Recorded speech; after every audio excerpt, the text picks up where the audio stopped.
საქართველოს რეგიონული განვითარებისა და ინფრასტრუქტურის მინისტრმა რამაზ ნიკოლაიშვილმა სამცხე-ჯავახეთის გუბერნატორთან ლაშაჯ გადუასთან ერთად არაგვის სათხილამურო კომპლექსთან მისასვლელი ბაკურიანი ახალქალაქის დამაკავშირებელი 10 კილომეტრიანი გზა გახსნა. მინისტრი აღნიშნული გზის მიმდებარე სოფლების მოსახლეობასა და გზის მშენებლებს შეხვდა, მოგვიანებით კი ადგილობრივი თვითმმართველობის წარმომადგენლებთან სამუშაო თათბირი გამართა. სამცხე-ჯავახეთის 40-მდე სოფლის მოსახლეობა დღეიდან რეაბილიტირებული გზის 10 კილომეტრიანი მონაკვეთით ისარგებლებს. დღეს არაგვას სათხილამურო კომპლექსთან მისასვლელი ბაკურიანი ახალქალაქის დამაკავშირებელი 10 კილომეტრიანი გზა რეგიონალური განვითარებისა და ინფრასტრუქტურის მინისტრმა სამცხე-ჯავახეთის გუბერნატორთან ერთად გახსნა. რეაბილიტირებული გზა მოსახლეობის სახნავ სათესი მიწების გასწვრივ გადის და ადგილობრივებს კუთვნილ ნაკვეთებთან მისვლას გაუადვილებს. ეს რეგიონში სოფლის მეურნეობისა და მესაქონლეობის განვითარებას უწყობს ხელს.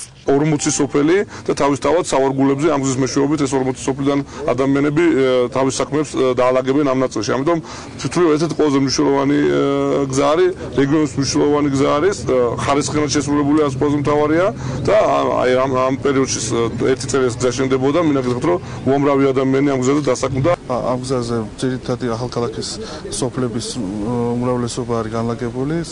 აქ ასევე სასოფლო სამეურნეო სავარგულები არის, სადაც მიმდინარეობს სხვადასხვა სახის სამუშაოები და მოსახლეობას მიეცემათ საშუალება უფრო ადვილად და უფრო კარგად დაუკავშირდნენ დედაქალაქს ამ გზის საშუალებით.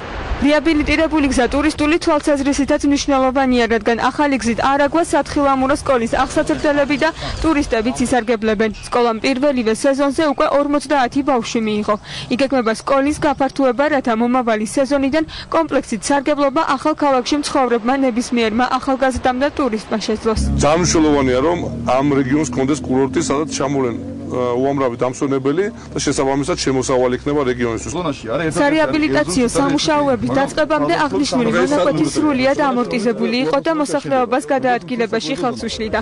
სამუშაოების დაწყების შემდეგ კი პროექტის ფარგლებში მოაწყო სანიაღვრე არხები, ხელოვნური ნაგებობები, დაიგო ასფალტ-ბეტონის საფარი, დაიხაზა გზები და დამონტაჟდა საგზაო ნიშნები. რამაზ ნიკოლაიშვილი დღეს ადგილზე დასაქმებულ მუშებსა და იმ სამშენებლო კომპანიის დირექტორს შეხვდა, რომელმაც გზის 10 კილომეტრიან მონაკვეთს სრული რეაბილიტაცია ჩაუტარა. ვარ ადგილობრივი მაცხოვრებელი, დაახლოებით 3 თვეა, რაც ამ გზის 10 კილომეტრიან მონაკვეთს ვაკეთებ. შემოსავლის წყარო გამისცა და ყველა მოხარულია, რომ მუშაობთ აქ. პროექტი განხორციელდა საკმაოდ წარმატებულად და კარგად და ხარისხიანად. ერთად მოსახლეობაც გამოყოფილი არის. განსაკუთრებით მადლობა უნდა უთხრა ადგილობრივ მოსახლეობამ, რომელმაც გაგვიწეს დიდი დახმარება მშენებლობის პროცესში.